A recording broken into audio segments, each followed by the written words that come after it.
Hello, Homestead. Please stand for the pledge. I pledge allegiance to the flag of the United States of America and to the republic for which it stands, one nation, under God, indivisible, with liberty and justice for all. Now for a moment of silence. Hello, Homestead. It's Friday, February 5th, and time for an all-new HHS In Depth. I'm Casey Stanley. And I'm Joey Quell. Today's show includes stories about how the IMC is changing its name to the Media Center, and if anyone here at Homestead even knew what IMC stood for. We'll bring you a story on Ted Weesey and the leadership conference that took place last week at Homestead. With the big dance competition at Homestead High School tomorrow morning, we'll take a look at the Spartans dance team this year. And Austin Runder is back with another sports corner, this week taking a look at the Homestead girls swim and dive team. We'll have all of those stories and more, so stay tuned for another edition of HHS In Depth. Been working like a dog. I turned all my dreams off. I didn't know my name. I didn't know my name. I got a little bit longer. I got a ways to go. I got a little bit longer. I got a ways to go. I got a little bit longer. I got a ways to go. Whoa, I got a ways to go.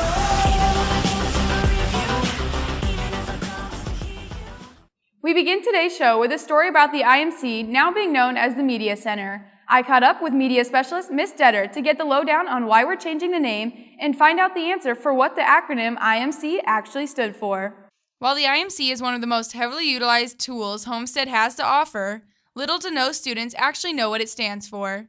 Media specialist Miss Detter took action by addressing the Faculty Advisory Committee to change the name to the Media Center. The number one reason why we're changing it is, I don't know if you guys remember back when you were freshmen, but when you had to go to the IMC, people are like, I don't even know what that is, and they start heading down here, and if most of your classes are in the academy, you have no idea where you're going, and so it'll be a lot easier for future students.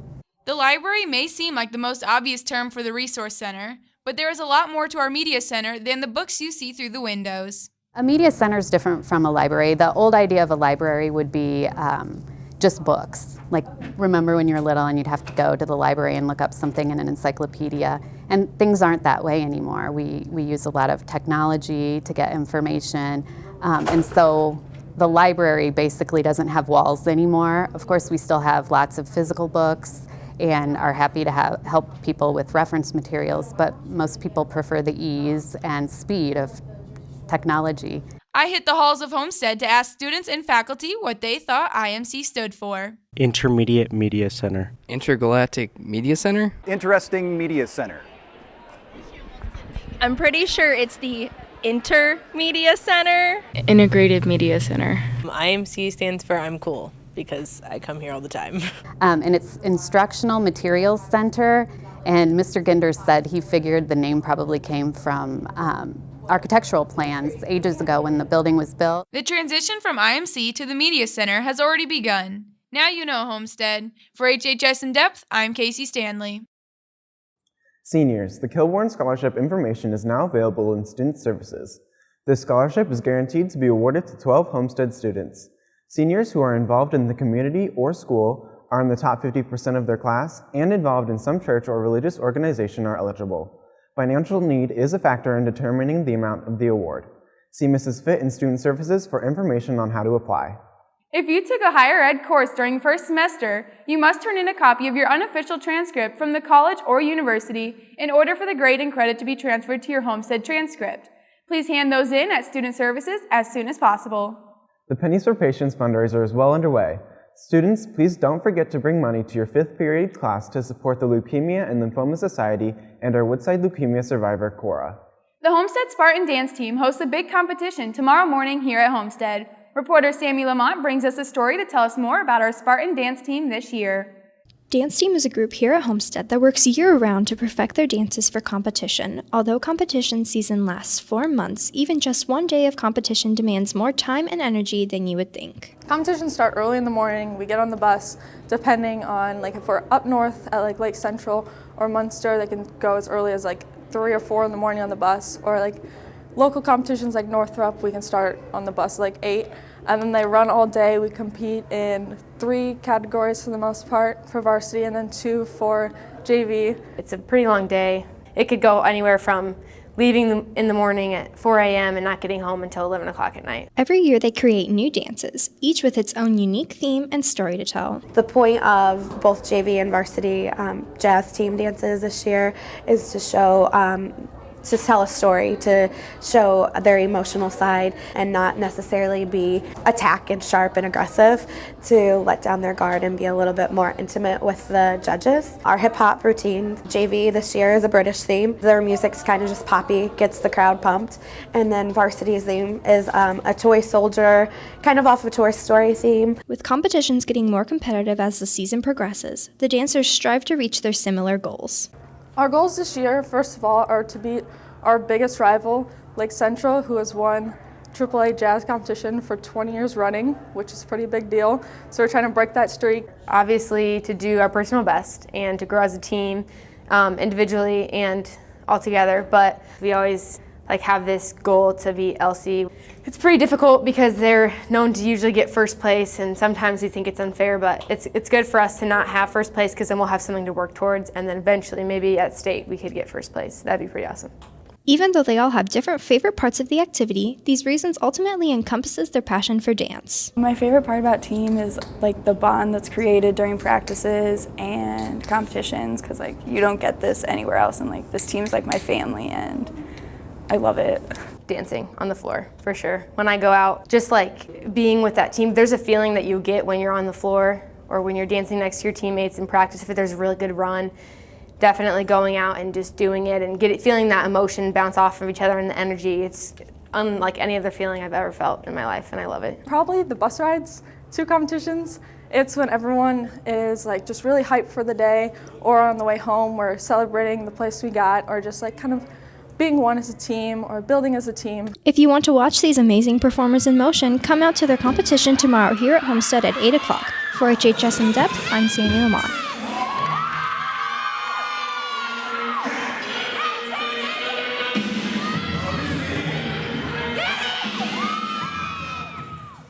The 2016 Indiana Academic Super Bowl season is here. This year's theme will be Hoosier Heritage.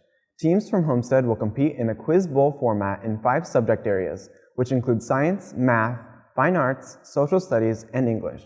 If you would like to join the fun, just email Coach Stumpf at jstumpf@sacs.k12.ion.us, and he will invite you to the Canvas group. Test your anime knowledge next Monday, February 8th, after school in room 725.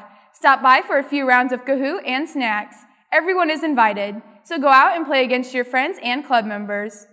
The Initiative for Gender Equality's next meeting is on Monday, February 8th. They will be finalizing fundraiser ideas and discussing aspects of the gender equality movement on the internet and in the workforce. Feel free to stop by room 934 at 2:45. A lot of students took part in Ted Weesey's Student Leadership Conference last week.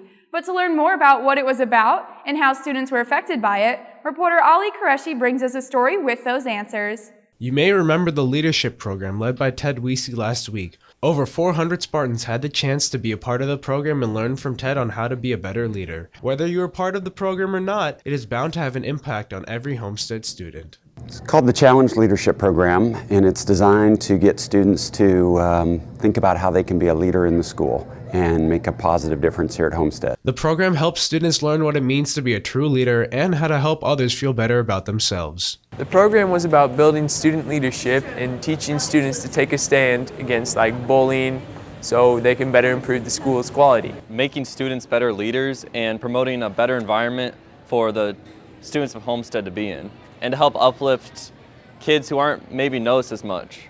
You may think that the program was just a boring old lecture, but it is actually quite the contrary. Ted makes sure that students are engaged in doing many fun activities throughout the program to help teach what it truly means to be a leader. So it's very activity-based. We do a series of activities designed to teach what it means to be a leader, and teamwork and how they can improve the culture here at the school. It helped me become a better leader through taking action, teamwork, and good attitude. With those traits, he taught us how to utilize those traits in our leadership.